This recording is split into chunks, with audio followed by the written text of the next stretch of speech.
Hi, my name is Liza Ingram, and I am a writer and entertainer on the internet. So here I am sharing my publishing journey with you, and this is my second video. I decided to talk about in this video why I chose to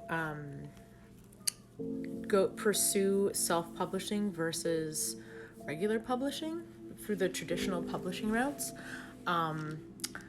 I don't know much about either, but I decided to share this draft with a friend of mine who'd written books, and she had I think 6 or 7 published books. So and she agreed to read my book, and then it was actually pretty amazing because she liked my writing, which I didn't know whether it was good or not. I was completely like, oh my gosh, my cat's here. Look at him.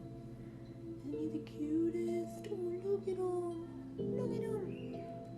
Random kitties. Okay. She gave me some really good feedback, and she told me that I should keep pursuing it. So to write to a 3rd draft. And so I did. I wrote a 3rd draft, and I thought that it worked out really well. I didn't know, I added a lot to the 3rd draft, and she didn't really have time to read the 3rd draft, but I just really liked it so much. I decided to give it to a friend of mine who had who'd said she'd wanted to edit books, and I decided to let her have a crack at it and experiment on my book, being her first book. So I didn't have to pay for the editing, which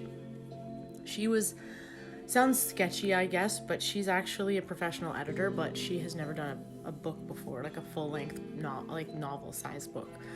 And so she decided to do that for me, and then now I am just waiting on the final finishing touches of that draft before I make some decisions about how I'm going to, like, if I'm ready to publish or not.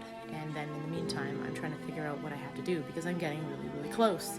It's getting closer and closer, and I feel like it's going to be time to pull the trigger, and I gotta have some information. So I've just been researching and trying to figure out exactly all the steps to self-publishing, and also to see if the traditional publishing route was a route that I wanted to take. And I decided that I didn't want to take it because I didn't think that it just seemed like such a huge mountain to climb, and I had no idea if my work was even going to be marketable to agents, and then also the incredible amount of mental energy that it takes to query agents go through all the steps. I decided to pursue self-publishing, and then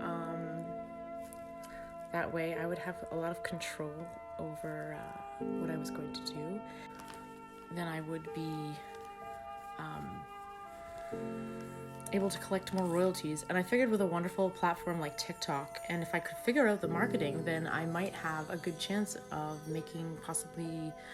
potentially making a living. I mean, you never know until you try, right?